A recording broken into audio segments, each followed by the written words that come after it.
하루 만에 100조 원이 증발했습니다. 2026년 1월 30일 온스당 5,500달러를 찍던 금값이 단 하루 만에 4,700달러로 곤두박질칩니다. 14.5% 폭락, 금 시장 역사에서 손에 꼽히는 대참사였죠. 그런데 이 폭락의 방아쇠를 당긴 건 전쟁도 금융위기도 아니었습니다. 딱 한 장의 인사 발령장이었거든요. 트럼프가 케빈 워시를 차기 연준 의장으로 지명한 것, 그게 전부였습니다. 우연이 아닙니다. 이건 2018년부터 8년간 준비된 트럼프의 체스 게임이었고, 시진핑이 공들여 쌓아올린 금이라는 성이 단 하루 만에 무너진 이야기입니다. 지금부터 그 이야기를 파헤쳐 보겠습니다. 2018년 3월 22일 트럼프가 백악관에서 펜을 듭니다. 중국산 수입품에 대규모 관세를 때리는 행정명령에 서명한 거죠. 철강의 25%, 알루미늄의 10%, 이게 시작이었습니다. 그때만 해도 세상은 이걸 단순한 통상 분쟁 정도로 봤거든요. 트럼프가 내건 명분도 그럴듯했습니다. 미국 무역 적자가 너무 크다. 미국 공장을 다시 살리겠다. 여기까진 누구나 할 수 있는 얘기였죠. 그런데 트럼프는 멈추질 않았습니다. 500억 달러 규모로 시작한 관세 폭탄이 몇 달 만에 2천억 달러까지 불어납니다. 거의 모든 중국산 수입품에 관세가 붙기 시작한 겁니다. 장난감, 전자제품, 부품, 옷, 신발, 뭘 가져와도 세금부터 맞는 구조가 됐죠. 중국 최대 전자제품 단지인 선전 공장들은 수출 물량이 뚝 끊기면서 가동률이 절반 아래로 떨어졌습니다. 주문이 사라진 겁니다. 반대편 미국에서도 상황은 마찬가지였거든요. 월마트 진열대에 올라가는 중국산 생활용품 가격이 하루아침에 뛰면서 소비자들이 지갑을 닫기 시작했습니다. 전 세계 언론은 난리가 났죠. 미국과 중국이 전면전에 들어가면 세계 경제가 공멸한다. 공포가 시장을 덮었고 실제로 글로벌 공급망이 흔들리기 시작했습니다. 양쪽 다 피를 흘리는 싸움이었습니다. 그런데 여기서 눈여겨볼 게 하나 있습니다. 트럼프는 자국 피해를 감수하면서도 관세를 계속 올렸습니다. 무역 적자 해소? 그건 포장지였을 뿐이거든요. 진짜 노린 건 따로 있었습니다. 중국이라는 나라가 가진 치명적인 구조적 약점, 트럼프는 그걸 정확히 꿰뚫고 있었고, 이 관세 폭탄은 그 약점을 후벼파기 위한 첫 번째 삽질이었습니다. 그럼 트럼프가 노린 중국의 약점이 뭐냐? 바로 달러입니다. 중국이 아무리 세계 2위 경제 대국이라 해도 돈의 흐름을 들여다보면 전부 달러 위에 올라가 있거든요. 구조를 한번 뜯어보겠습니다. 중국 공장에서 물건을 만듭니다. 미국에 수출합니다. 대금을 받습니다. 뭘로요? 달러로요.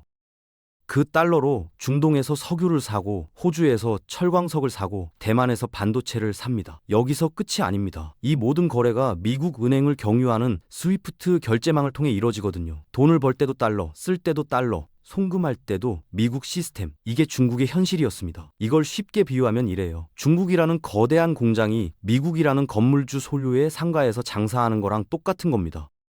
매출이 아무리 커도 건물주가 전기 끄면 장사 못하거든요. 실제로 미국이 제재 스위치를 누르면 어떻게 되냐? 중국 기업들이 해외에서 원자재를 사려고 달러를 보내는데 그 송금이 미국 은행에서 멈춥니다. 석유도 못 사고 반도체도 못 사고 철광석도 못 사요. 수출로 달러를 벌어와도 그 달러를 쓸 수가 없는 상황이 오는 거죠.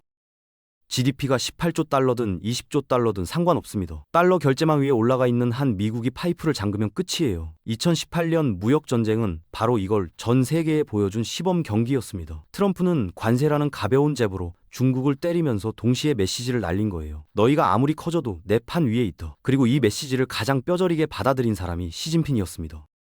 달러로 목줄을 쥔 것만으로는 부족했나 봅니다. 트럼프는 한 발 더 나갑니다. 2019년 5월 미국 상무부가 화웨이를 엔티티 리스트에 올려버립니다. 거래 제한 명단이에요. 이게 뭘 의미하냐면 화웨이는 그 순간부터 구글 서비스를 못 씁니다. 안드로이드 업데이트도 끊깁니다. 미국산 반도체도 못 삽니다. 하루아침에 스마트폰 사업의 심장이 멈춘 거죠.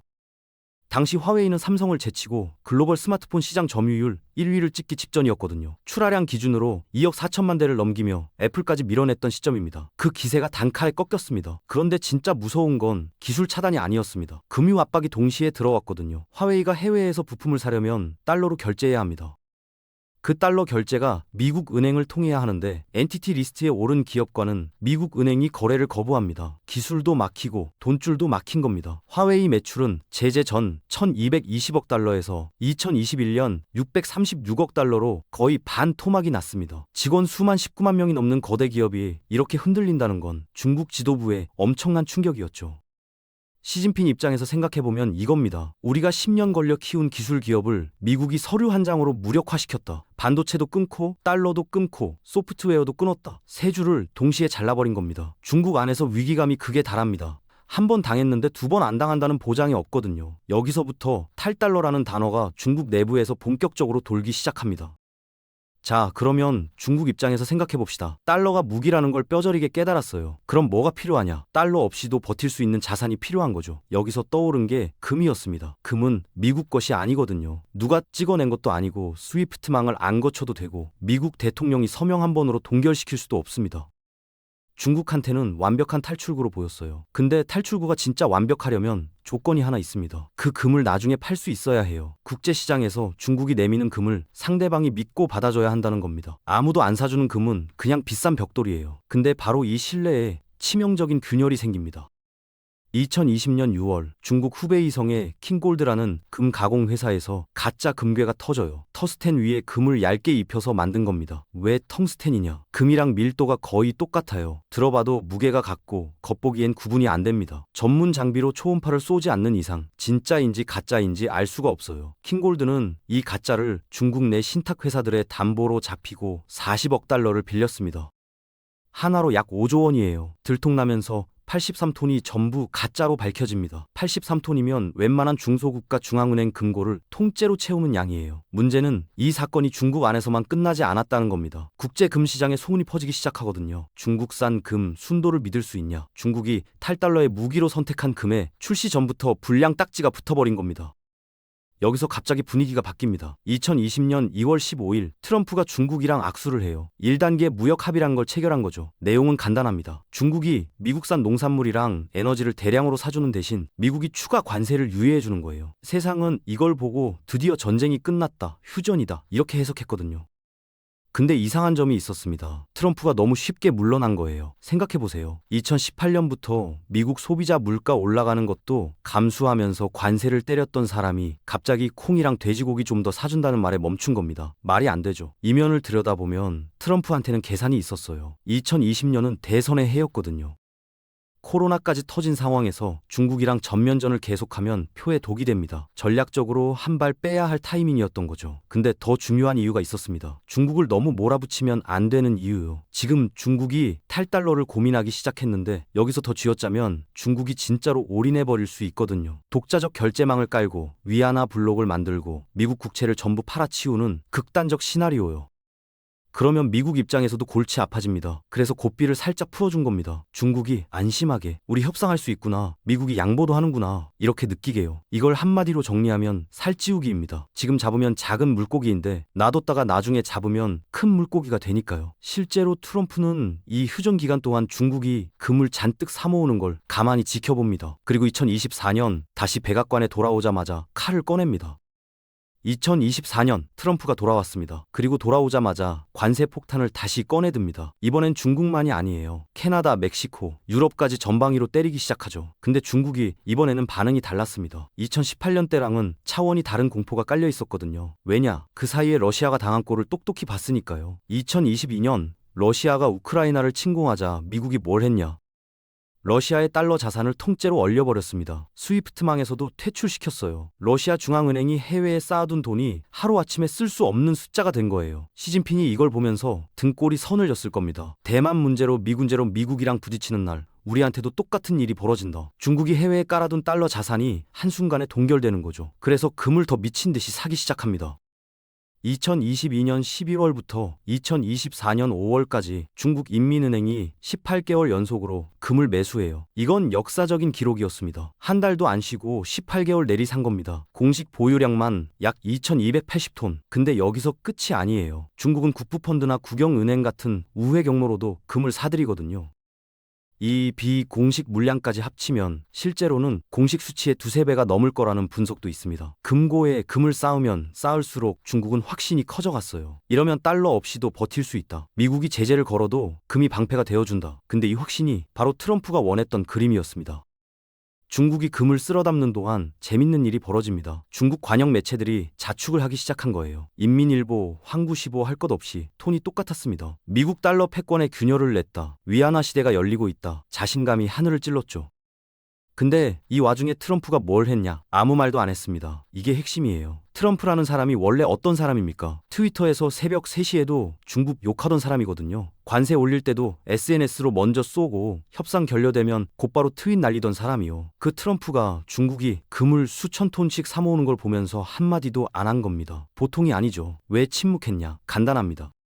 더 사게 내버려 둔 거예요. 중국이 금에 올인할수록 나중에 금값을 흔들었을 때 타격이 커지니까요. 낚시로 치면 입질이 온 걸 알면서도 채비를 안 올리고 기다리는 겁니다. 물고기가 미끼를 완전히 삼킬 때까지요. 그리고 시장은 중국만의 잔치가 아니었습니다. 중국, 러시아, 인도 같은 중앙은행들이 금을 사니까 가격이 오르고, 가격이 오르니까 개인 투자자들까지 몰려들기 시작했거든요.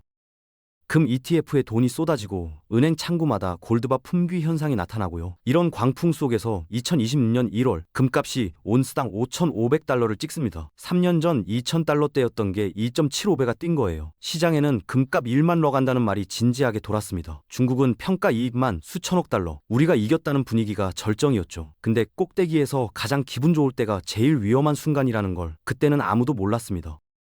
2026년 1월 29일 트럼프가 움직입니다. 근데 방식이 기가 막혀요. 금을 직접 건드린 게 아닙니다. 중국 금은 가짜다 이런 말도 안 했어요. 미국이 금을 팔겠다 이런 선언도 없었습니다. 딱 한 가지, 케빈 워시를 차기 연준 의장으로 지명한 겁니다. 인사 발표 하나, 그게 전부였어요. 근데 시장이 이걸 보고 완전히 뒤집어진 거죠.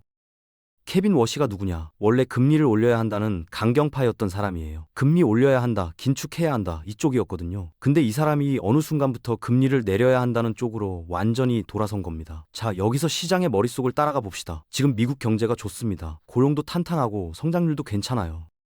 그런데 여기에 금리 인하까지 더해진다? 이건 주식이랑 부동산한테 로켓 연료를 붓는 거나 마찬가지거든요. 돈의 흐름이 완전히 바뀌는 겁니다. 경제가 좋으니까 위험 자산에 돈이 몰리고 금리까지 내리니까 투자금이 더 풀리죠. 그러면 금은요? 이자도 안 주고 배당도 안 줍니다. 그냥 금고에 누워있는 덩어리예요.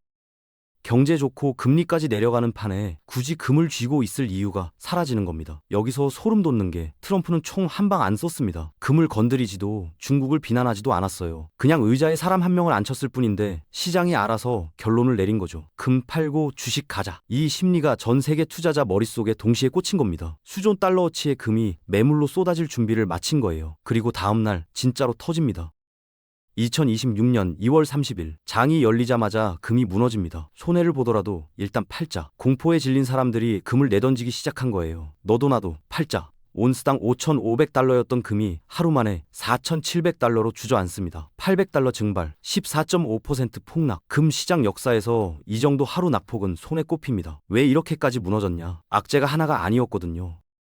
세 개가 동시에 터진 겁니다. 하나, 미국 경제가 너무 좋다. 굳이 안전자산인 금에 숨을 이유가 없어요. 둘, 금리 인하 기대감에 주식이랑 부동산으로 돈이 쏠린다.